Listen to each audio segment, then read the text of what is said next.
Hola, soy Raúl Jeremías Soriano Gómez y te invito a escuchar esta explicación.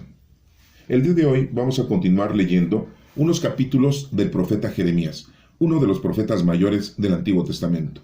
Nos habíamos quedado en el capítulo número 10 y dice: Escucha, pueblo de Israel, este mensaje que el Señor te dirige.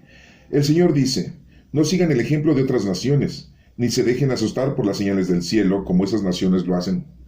La religión de esos pueblos no vale nada. Cortan un tronco en el bosque, un escultor lo labra con su cincel, luego lo adornan con plata y oro y lo aseguran con clavos y martillo para que no se caiga. Los ídolos parecen espantapájaros en un campo sembrado de melones. No puede hablar y hay que cargar con ellos porque no caminan. No tengan miedo de ellos, que a nadie hacen mal ni bien. Señor, no hay nadie como tú eres grande, tu nombre es grande y poderoso. ¿Quién no teme, Rey de las naciones? Tú mereces ser temido. Entre todos los sabios y reyes del mundo, no hay nadie como tú. Todos ellos son necios, no tienen ninguna inteligencia. Nada puede enseñarles un pedazo de madera. Sus ídolos son tan solo plata traída de Tarsis y oro traído de Ufas, objetos hechos por escultores y orfebres, y vestidos con telas moradas y rojas, todos ellos fabricados por hábiles artistas. El Señor es el Dios verdadero, el Dios viviente, el Rey eterno. Cuando se enoja, tiembla la tierra, las naciones no pueden resistir su ira. Ustedes, israelitas, digan a los paganos: los dioses que no hicieron el cielo ni la tierra desaparecerán de la tierra, ni uno de ellos quedará debajo del cielo. El Señor con su poder hizo la tierra, con su sabiduría afirmó el mundo, con su inteligencia extendió el cielo, con voz de trueno hace rugir el agua en el cielo, hace subir las nubes desde el extremo de la tierra, hace brillar los relámpagos en medio de la lluvia, y saca el viento de donde lo tiene guardado. Necio e ignorante es todo hombre. Los ídolos defraudan al que los fabrica. Son imágenes engañosas y sin vida. Son objetos sin valor, ridículos, que el Señor en el juicio destruirá. Qué diferente que es el Dios de Jacob, creador de todo lo que existe. Él escogió a Israel como su propiedad. El Señor Todopoderoso, ese es su nombre. Y tu nación, en estado de sitio, recoge tus cosas. Porque el Señor dice: esta vez voy a lanzar lejos a los habitantes de este país. Voy a ponerlos en aprietos, a ver si así me encuentran.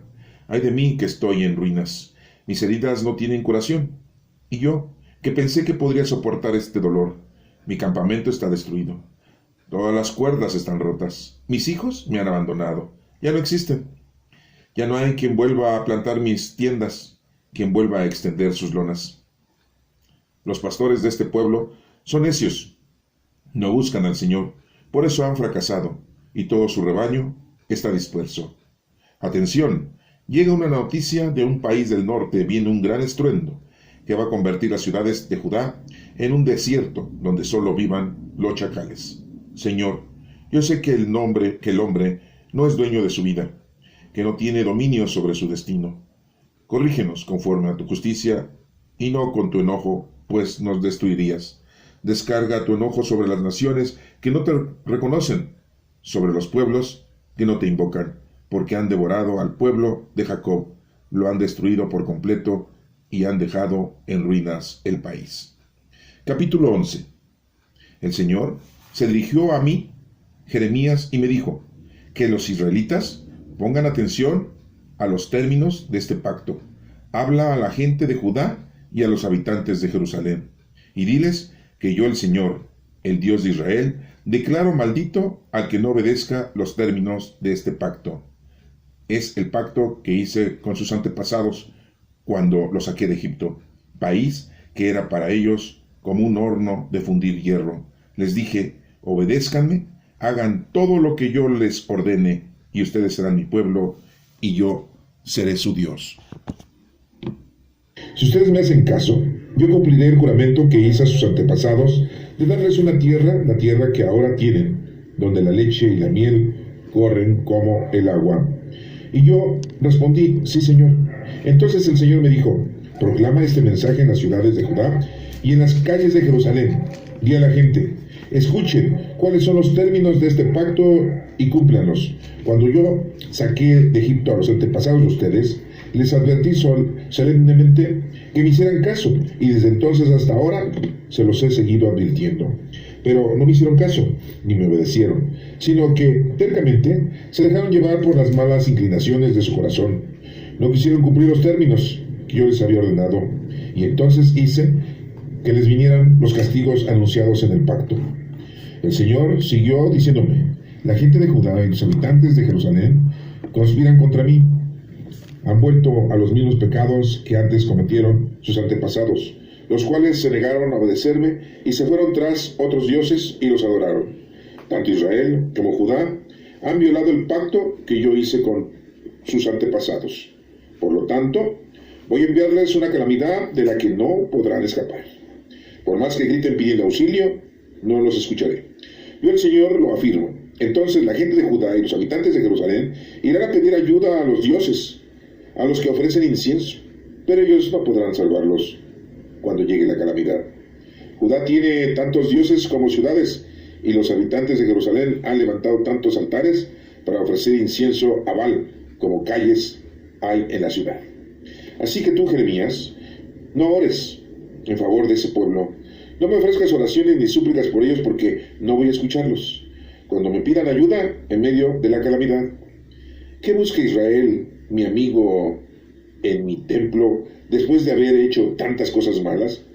¿Piensa que ofreciéndome grasa y carne como sacrificio va a hacer que se aleje la calamidad y que él lograra escapar? En otro tiempo, yo, el Señor, lo llamaba olivo frondoso, cargado de hermosos frutos. Pero ahora, en medio de fuertes truenos, voy a quemar sus hojas y desgarrar sus ramas. Yo, el Señor Todopoderoso, que lo planté, he ordenado la calamidad contra él por causa de las maldades que Israel y Judá han cometido, pues me han ofendido ofreciendo incienso a Baal. El Señor me hizo saber que mis enemigos estaban tramando algo malo. Él me abrió los ojos para que me diera cuenta. Yo estaba tranquilo, como un cordero que lleva al matadero, sin saber que estaban haciendo planes contra mí. Decían: cortemos el árbol, ahora que está en todo su vigor. Arranquémoslo de este mundo de los vivientes, para que nadie vuelva a acordarse de él. Pero tú, Señor Todopoderoso, eres un juez justo. Tú conoces hasta lo más íntimo del hombre. Hazme ver cómo castigas a esa gente, pues he puesto mi causa en tus manos. Y a los hombres de Anatot, que buscaban mi muerte y me ordenaban no hablar en nombre del Señor, sino querían que me mataran, el Señor Todopoderoso les dice: voy a ajustar cuentas con ustedes. Los jóvenes morirán en la guerra, y sus hijos y sus hijas morirán de hambre. No quedará ni uno solo de ellos, porque viene el día en que yo ajustaré cuentas con ustedes, hombres de Anatot, y traeré sobre ustedes la calamidad. Capítulo número 12. Señor, si me pongo a discutir contigo, tú siempre tienes la razón, y sin embargo quisiera preguntarte el porqué de algunas cosas. ¿Por qué les va bien a los malvados? ¿Por qué viven tranquilos los traidores? Tú los plantas y ellos echan raíces y crecen y dan fruto. De labios para afuera te tienen cerca, pero en su interior están lejos de ti. Tú, en cambio, Señor, me conoces. Tú me ves y sabes cuáles son mis sentimientos hacia ti. Llévate a esa gente como ovejas al matadero. Márcalos para el día de la matanza. ¿Hasta cuándo van a estar seca la tierra y marchita la hierba de los campos? Los animales y las aves se están muriendo por la maldad de los habitantes del país, que piensan que no ves lo que ellos hacen. Si tanto te cansas corriendo contra gente de a pie, ¿cómo podrás competir con gente de a caballo?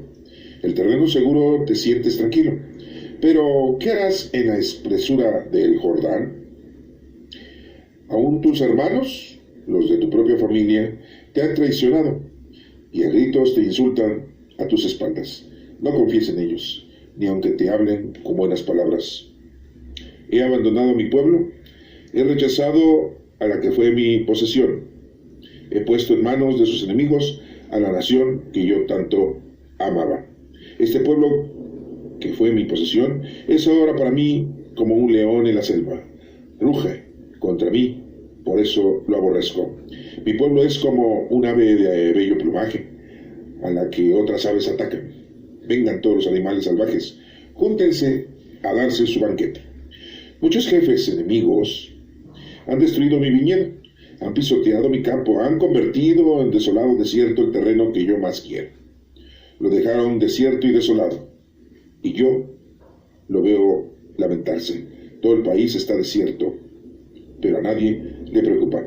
Por todas las lomas del desierto vinieron hombres violentos, porque yo, el Señor, tengo una espada que destruirá el país del extremo a extremo, y no habrá paz para ninguno.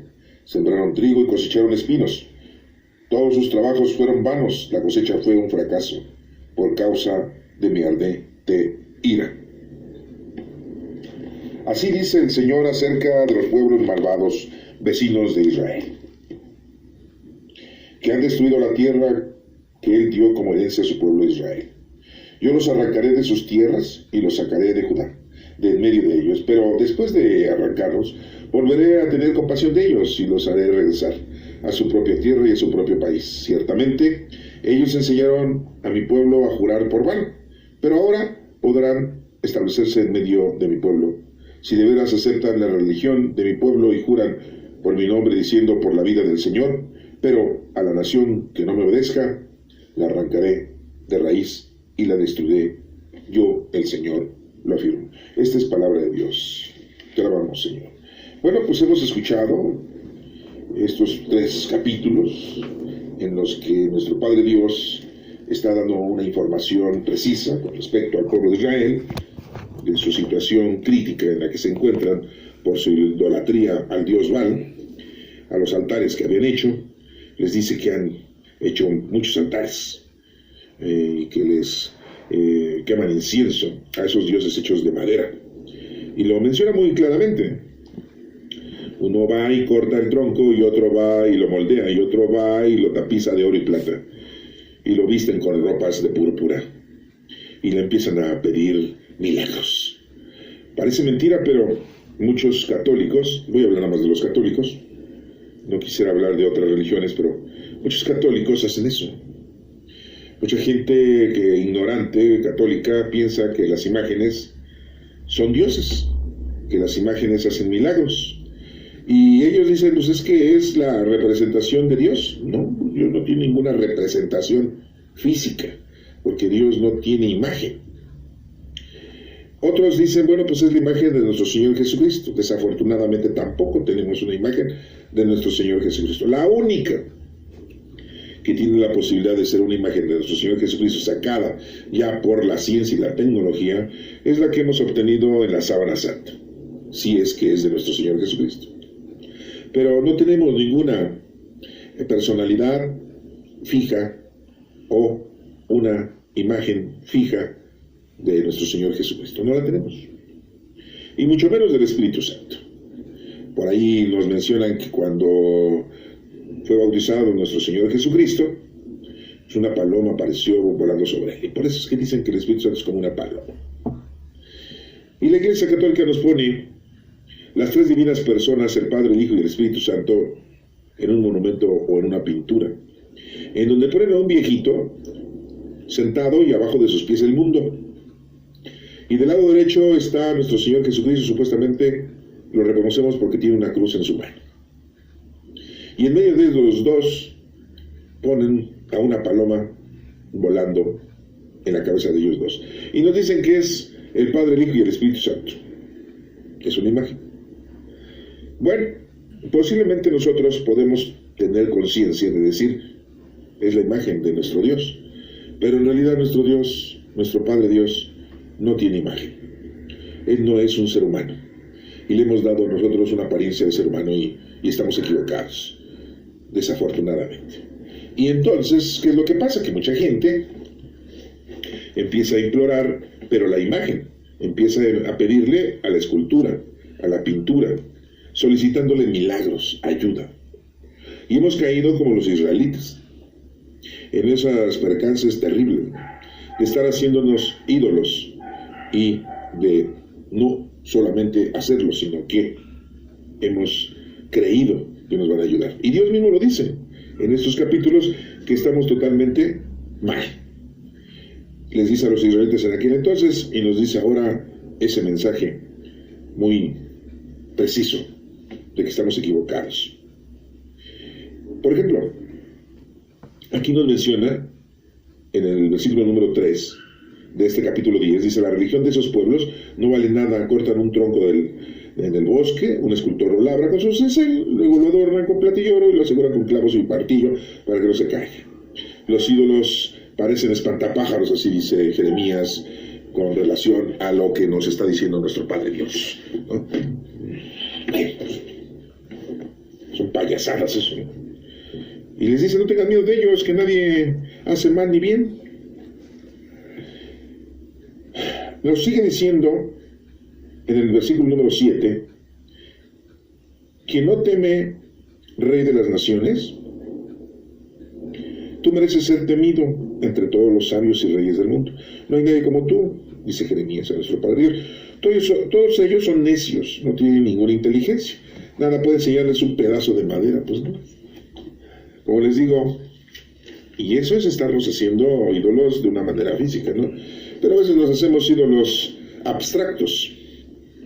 El dinero, el poder, el sexo, el lujo, ¿sí? La satisfacción de nuestros 5 sentidos. Sus ídolos son tan solo plata traídas de Tarsis, dice ahí la escritura en el versículo número 9, y oro traído de Ufas, objetos hechos por escultores y orfebres, y vestidos con telas moradas y rojas, todos ellos fabricados por hábiles artistas. El Señor es el Dios verdadero, el Dios viviente, el Rey eterno. Cuando se enoja, tiembla la tierra. Las naciones no pueden resistir su ira. Así dice Jeremías.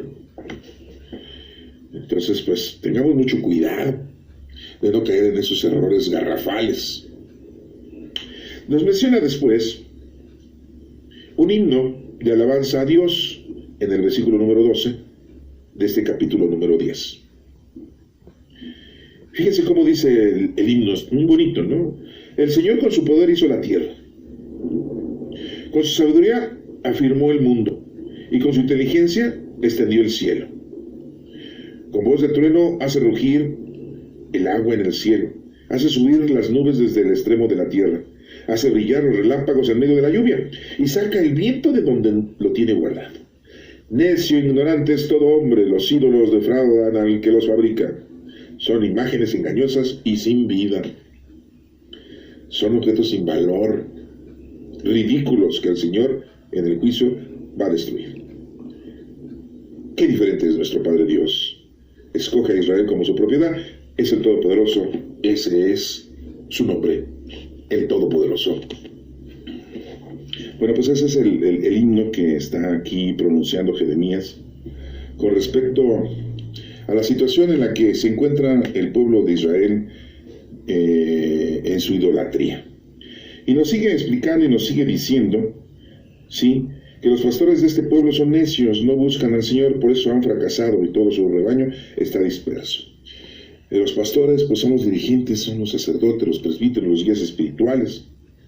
Ellos mismos se han corrompido, ellos mismos se han desviado. Y entonces, pues, lógico que desvían al pueblo entero. ¿Sí? Atención, dice aquí, llega la noticia de un país del norte, vienen con gran estruendo, que van a convertir las ciudades de Judá en un desierto donde solo viven los chacales. Lo mismo que se había explicado, lo mismo que había profetizado el profeta Isaías, pues lo mismo está profetizando Jeremías, la destrucción de Judá y de Israel, porque Dios ha permitido que esos otros pueblos que los van a conquistar, que los van a invadir, pues les den su merecido. ¿Sí? Y sigue diciendo: corrígenos conforme a tu justicia, dice Jeremías, y no con la ira, pues nos destruirías. Si Dios se enojara, con el simple hecho de no sé, yo diría que una micra de segundo, somos destruidos totalmente, ¿no? Porque no podemos entender el poder de Dios, porque no tenemos una capacidad de poder entender eso. Pero Jeremías pide que nos corrija mejor con su justicia, y no que nos vaya a dar con su enojo nuestro castigo, porque entonces no se eliminaría plenamente.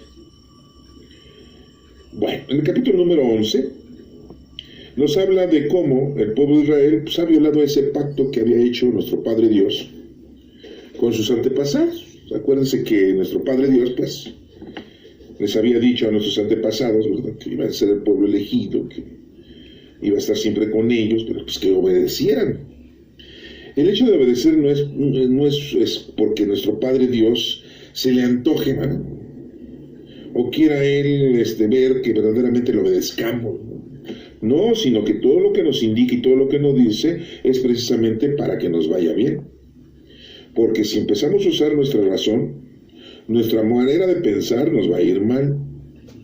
Aparentemente tenemos razón, tenemos nosotros mucha consideración y hacemos las cosas bien, a la perfección, pero eso es pensar, hacer y conducirte de una manera humana.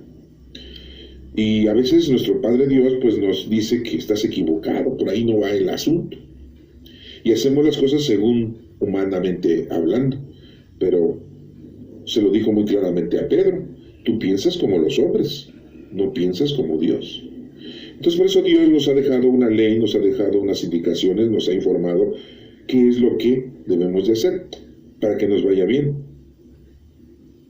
En el versículo 4 de ese capítulo 11 muy claramente dice: es el pacto que hice con sus antepasados cuando los saqué de Egipto, país que era para ellos como un horno de fundir hierro. Les dije: obedézcanme, hagan todo lo que yo les ordene, y ustedes serán mi pueblo y yo su Dios.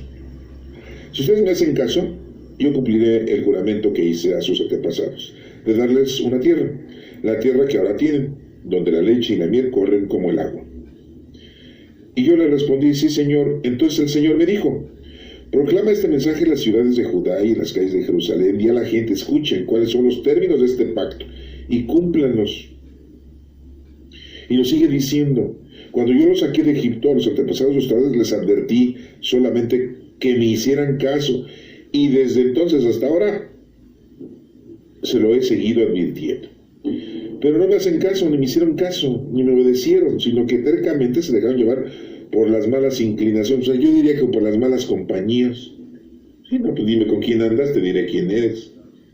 Al que lobos anda, a aullar se enseña, ¿eh? Sí. Así son los dichos. Entonces, si tú andas en un ambiente tenebroso, pues eres un tenebroso. Sí. Lógico. Dice Jeremías: el Señor siguió diciéndome: la gente de Judá y los habitantes de Jerusalén conspiran contra mí. Ahí les dicen, ¿no? Ya están conspirando en contra mía. ¿Por qué? Pues porque les estoy diciendo sus verdades. Y no son verdades que yo haya sacado de mi corazón, dice Jeremías, sino de lo que tú estás diciendo, Padre mío.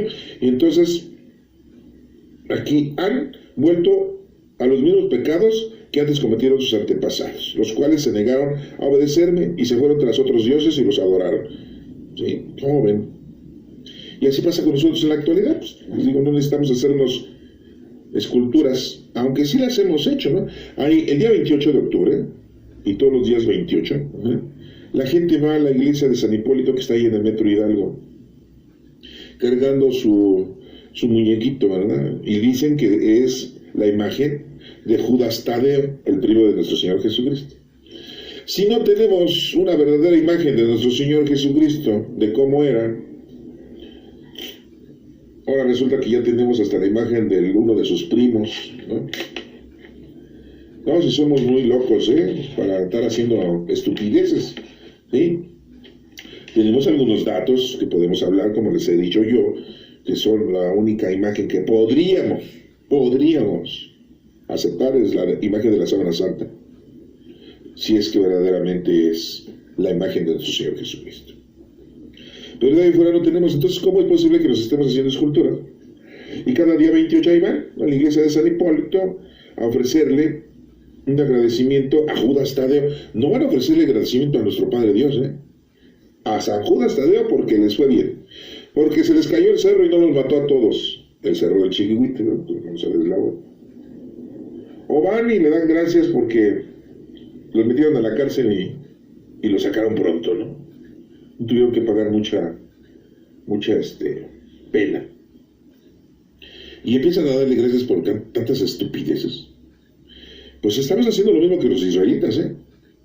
Y bueno, hay otros peores, ¿eh? Sí, peores. Hay otros peores. Sí, hay otros que todavía creen y se han hecho una escultura y una imagen de la muerte y le dicen Santa Muerte. ¿Sí? Para que sea santo, pues necesita ser un ser humano. Y la muerte nunca ha sido un ser humano. Y para decirle que es santo es porque no ha cometido ningún pecado o se ha arrepentido. Pues la muerte, ¿cómo se va? No, va a dejar de pecar, pues no es un ser humano. Aparte, la Iglesia Católica dice que son santos todos aquellos que han sido elevados a los altares. Y para elevarlos a los altares a alguna personalidad, supuestamente que vivió en este planeta Tierra e hizo cosas buenas y se convirtió, a lo mejor era una mala persona y se convirtió, a lo mejor era una persona buena desde que nació y empezó a hacer muchas cosas buenas, en nombre de Dios, y muere. Pero para poder decir que era una persona santa, pues primero debe de ser creyente. Y si es de la Iglesia Católica, pues católico. Y que debió haber tenido todos sus sacramentos. Y que haya hecho algo bueno. Y que haya, después de muerto, hecho 3 milagros. Y entonces dices, no, pues sí, es un santo. Bueno, es el mecanismo, se los reduje muy rápidamente, ¿no? Es el mecanismo para poder decir que una persona es santa, ¿no? Y que se suba a los altares, y como hoy sí en día, pues sí podemos tener la imagen de esas personalidades, porque ya hay fotografías, y ya hay películas, y ya hay pintores, pues ya pintan a la persona, o hacen una escultura de la persona, y la ponen por ahí, con sus rasgos físicos. Y entonces toda la gente va y le pide, como si esa personalidad que se portó bien o que hizo cosas buenas fuera a hacer los milagros. Pues no. Los milagros hace Dios. Pero la iglesia dice, son intercesores de nosotros. Ellos piden por nosotros y entonces ellos, es que me está pidiendo el vecino del 53 de la calle número 10 que si le puedes hacer el gran favor de sacarse la lotería, Padre Dios, dirá el santito, ¿eh? O sea, imagínense entonces ese diálogo, ¿no? Es que me está pidiendo que si no le curas el cáncer que tiene, ¿se lo podrás curar? Entonces la gente piensa que los santos son intercesores y la iglesia lo confirma y lo reafirma, ¿no? Bueno, y eso no se los puedo yo comprobar, ni la iglesia católica se los puede comprobar. Lo que sí sabemos, y lo tenemos aquí muy claramente, aquí en este libro de Jeremías y en otros más que hemos ya leído, pues que Dios es el Todopoderoso, es el que hace milagros. Y que los que estuvieron aquí, si ya están allá, independientemente que los hayan subido en un altar, como los católicos los suben, o no los hayan subido a un altar, pero están allá con Dios, no sé si ellos desde allá nos puedan estar mirando, viendo, escuchando, o sea, pues hagan de cuenta que están viendo una película, ¿verdad? A lo mejor están viendo para abajo, no sé, para arriba, no sé, y están viendo lo que estamos haciendo, ¿no? Y que ya llegó de presidente fulano, ¿no? Y que ya llegó de gobernador fulano, y que ya se robó el dinero, ¿no? Y que ya cometió pecado fulano y sutano, ¿no? Y eso, o sea, son como películas, ¿no? Sería como de fantasía todo eso, ¿eh? Y pues aquí estamos hablando muy claramente de que nuestro Padre Dios es el Todopoderoso y es el que nos ayuda y estamos con él. Dice, obedezcan, me dice muy claramente aquí. Y le dice a Jeremías, ve y díselos, ¿no? Y en vez de que le digan, oye, si tienes razón, no, tratan de querer matar a Jeremías. No, sí, ¿por qué? Porque les echan cara de sus malas actitudes y su forma de vivir de una manera mundana y terrenal. Bueno, pues se ha violado, vamos a regresar a la lectura, en donde se ha violado el pacto, nos dice el capítulo número 11, en el versículo número 17, dice, yo el Señor Todopoderoso que lo plantea a ese pueblo de Israel, he ordenado la calamidad en contra de él, por causa de sus maldades que Israel y Judá han cometido, pues me han ofendido ofreciendo incienso a Baal. Fíjense, Dios les escoge a ellos y ellos se olvidan de nuestro Padre Dios y empiezan a hacerse sus diosesitos, ¿no? Así como les digo de los católicos, ¿no? Sí. No todos, ¿no? Hay algunos católicos que no hacen esas estupideces, ¿no? Bueno, dice Jeremías en el versículo 20, pero tú, Señor Todopoderoso, eres un juez justo. Tú conoces hasta lo más íntimo del hombre. Hazme ver cómo castigas a esa gente, pues he puesto mi causa en tus manos. Le pide eso Jeremías porque siente que pues, están unos elaborando un plan para poderlo matar, ¿no? Bueno. Y a los hombres de Anatot que buscaban mi muerte y que me ordenaban no hablar en nombre del Señor, sino quería que me mataran, el Señor Todopoderoso les dice: voy a ajustar cuentas con ustedes. Los jóvenes se van a morir en la guerra, y sus hijos y sus hijas se van a morir de hambre. No quedará ni uno solo de ellos, porque viene el día en que yo ajustaré cuentas con ustedes, hombres de Anatot, y traeré sobre ustedes la calamidad. Bueno, pues Dios es el que toma la decisión de cada uno que reciba su merecido. Nosotros no debemos de tomar una decisión de empezar a pues, vengarnos o destruir a la gente. No, como dice el dicho, todo por su propio peso cae. ¿Sí? Entonces, bueno, pues aquí nuestro Padre Dios interviene y Él es el único. Hay que dejarlo todo en manos de nuestro Padre Dios. Y aquí en el capítulo número 12 nos menciona que Jeremías pues habla con nuestro Padre Dios y miren cómo dice: Señor, si me pongo a discutir contigo, tú siempre tienes la razón. Pues lógico, ¿eh? ¿Qué onda con Jeremías, no? Ya también está haciendo ya ahí. Sí, no, pues es que es judío, pues también trae sangre tonta, ¿verdad? Ni modo, también comete errores. ¿Tampoco creen que es un santo? No, ¿qué va a ser santo Jeremías? Sí, lo que pasa es que pues el Señor lo había escogido desde el vientre de su madre. No lo dejó corrompirse desde que salió del vientre de la madre, sino desde antes. Entonces ya lo traía genéticamente esas equivocaciones, ¿eh? ¿Cómo se pone a discutir con nuestro Padre? Con nuestro Padre no hay que discutir. Simple y llanamente hay que hablar con Él y lo que nos diga. Si estamos viendo algo rojo y Él dice, ¿es verde? Pues es verde. Sí. Y aunque yo lo vea rojo, ¿eh? Sí. Bueno. Dice aquí Jeremías: sin embargo, quisiera preguntarte, Señor, el porqué de algunas cosas. Es curioso, ¿verdad, Jeremías? ¿No? Sí, no, porque pues, la curiosidad mató al gato. ¿Verdad? A veces no se mata aquí Jeremías. Dice, ¿por qué les va bien a los malvados? Sí, es una pregunta que todos nos hacemos. ¿Por qué les va bien? Digo, no voy a mencionar nombres, pero pues aquí en México tenemos muchos presidentes que todavía viven y que qué bárbaros, cómo les va bien, ¿no? Estamos en pandemia y a nuestro presidente le dio supuestamente el virus y salió libre, ¿sí? Salió sano y todavía dice sus cosas, ¿no? Muy célebres, ¿no? Y si uno, oigan, ¿por qué les va bien a los malvados? No digo que sea malvado el presidente, solamente Dios lo va a juzgar, a mí me vale, ¿no? Pero a veces oímos unas frases muy terroríficas de él, ¿no? No se las voy a mencionar porque pues no le voy a hacer fama, ¿no? Yo solamente les estoy diciendo que aquí Jeremías pregunta, ¿no? ¿Por qué viven tranquilos los traidores?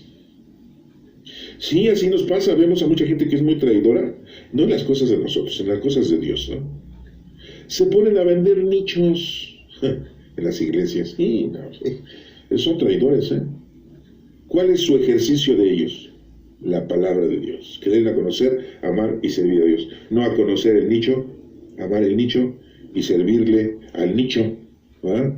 Sí, y eso es ahorita. Antes, pues no, un montón de cosas que les puedo yo platicar, que ustedes han de conocer, ¿verdad? Cómo usaban a la gente para poderse llenar de dinero, ¿verdad? Les vendían indulgencias, las ponían a trabajar de a gratis, les ponían cuota de limosna, ¿no? Cada mes tú me tienes que traer tanto de dinero y júntate a unas 10 personas, sí, como si fuera una pirámide, ¿verdad? Tú júntame a 10 personas que den limosna y diles que yo voy a hacer oración por ellos y les va a ir muy bien. Y Dios los va a perdonar. O sea, vendían los sacramentos, los venden, ¿sí? En la actualidad tenemos al Padre Francisco, papá de esta institución. Les digo que no más voy a hablar de la Iglesia Católica. No me gusta hablar de las otras porque la verdad, ya con una que diga, pues ya con esa, todas las demás salen sobrando. El Papa Francisco ya les dijo, no cobren nada del ministerio, vivan de lo que les da la gente, de la limosna. Ah, no, pues ¿cómo? Pues hay que pagar el predio, hay que pagar el agua, hay que pagar el teléfono, hay que pagar el internet. Sí, no, hay que pagar la empleada que aparta las misas o las celebraciones, hay que pagar el que limpia, hay que pagar al sacristán, ¿no? Sí, sí. Pero también hay que pagar el cable, ¿verdad? Sí. También hay que pagar el celular, sí, porque pues, sí, también tienen su iPhone 8 a lo mejor, o iPhone 10, no sé, que iPhone, o el más caro, ¿no? Sí, hay que pagar el coche, hay que pagar los rines de magnesio, sí. Hay que pagar la casa de la mujer del padre, ¿no? Ah, sí, porque hay padres que pues, tienen su mujer por ahí escondida, pero ahí la tienen, ¿no? Está bien que tengan su mujer, pues, son hombres. Esas cosas de que son célibes, pues la verdad a mí me deja mucho que pensar, porque ya son creaciones y exigencias que la misma institución impuso. Pero bueno, ya me estoy saliendo del tema. Aquí, la pregunta que me es, ¿por qué viven tranquilos los traidores? Pues son los traidores, ¿no? Tú los plantas y ellos echan raíces y crecen y dan fruto. De labios para afuera te tienen cerca, pero en su interior están lejos de ti. Sí, ¿cuánta gente es golpe de pecho? Así le dicen, ¿no? Son de golpe de pecho. Come santos y traga diablos, así dicen los dichos. Hijo, esos dichos, qué puntada, ¿no? ¿Quién los inventó? Dice aquí Jeremías, tú en cambio, Señor, me conoces, tú me ves y sabes cuáles son mis sentimientos hacia ti. Llévate a esa gente como ovejas al matadero, márcalos para el día de la matanza. Órale, Jeremías, si estaba bien enojado. No, pues yo diría que Dios los perdone, que solitos pues les caiga lo que les tiene que caer, que cosechen lo que sembraron, ¿no? Porque pues si sembraron cosas malas, pues eso es lo que van a cosechar. Pues ¿para qué pedimos a nuestro Padre Dios que les ponche su pañal? No, pues, ¿sí saben eso de ponchar el pañal? Los niños tienen un pañal, ¿verdad? Les ponen el pañal, ¿no? Y se les poncha, pues que se les sale pues toda la sociedad, ¿verdad? Entonces, pues, se les ponchó el pañal a los niños. Bueno, es la frase de hoy en día, ¿no? Bueno, aquí Jeremías estaba muy enojado.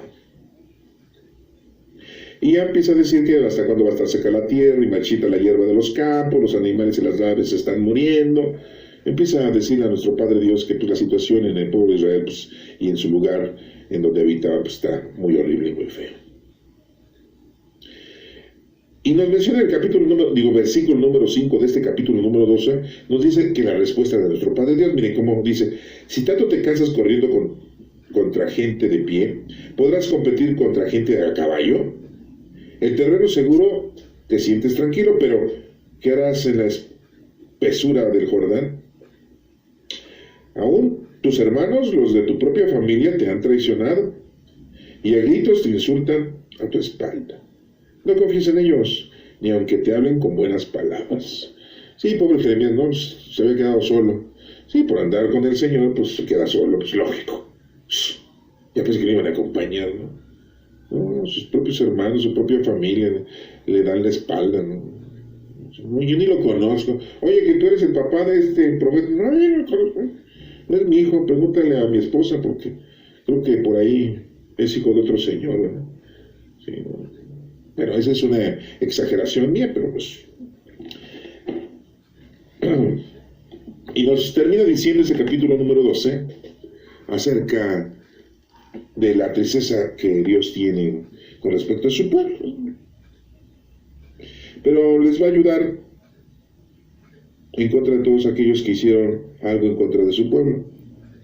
Que bueno, pues Dios permitió eso, ¿eh? No crean que fue porque eran muy poderosos los otros pueblos, no, Dios lo permitió para darles un merecido al pueblo de Israel. Entonces, si Dios a nosotros en nuestra vida nos llegan a pasar cosas, una de dos: o estás cosechando lo que sembraste, o Dios lo está permitiendo para ver si reaccionas. Sí, hay gente que tiene 60, 70, 80 años y no reaccionan, 90 años y no reaccionan, no entienden quién es Dios. ¿De veras? Es increíble, ¿eh? Pues así les pasó a los israelitas y así pasa en la actualidad a muchos de nosotros. Así dice el Señor acerca de los pueblos malvados vecinos de Israel que han destruido la tierra que Él dio como herencia a su pueblo de Israel. Yo los arrancaré de sus tierras y sacaré a Judá en medio de ellos, pero después de arrancarlos volveré a tener compasión de ellos y los haré regresar a su propia tierra y a su propio país. Bueno, pues está muy claro de que pues, los perdona, pues, les dio su merecido, les da un castigo, les hace ver para ver si así entienden y recapacitan. Pero dice al final, pero a la nación que no me obedezca, la arrancaré de raíz y la destruiré, yo el Señor lo afirmo. Bueno, entonces, estos mensajes que hoy hemos escuchado, estos capítulos de Jeremías, pues los tenemos muy claros. Espero que pues, te haya quedado algo y procures tener una consideración y dejes de ser idólatra. Si eres de los de Judas Tadeo, pues ya abandona el muñequito. ¿Sí? Si eres de algún otro, pues no hacen milagros los santos. ¿Sí? Ellos no tienen forma de ayudarte. El único que nos puede ayudar es nuestro Padre Dios. Que Dios te bendiga.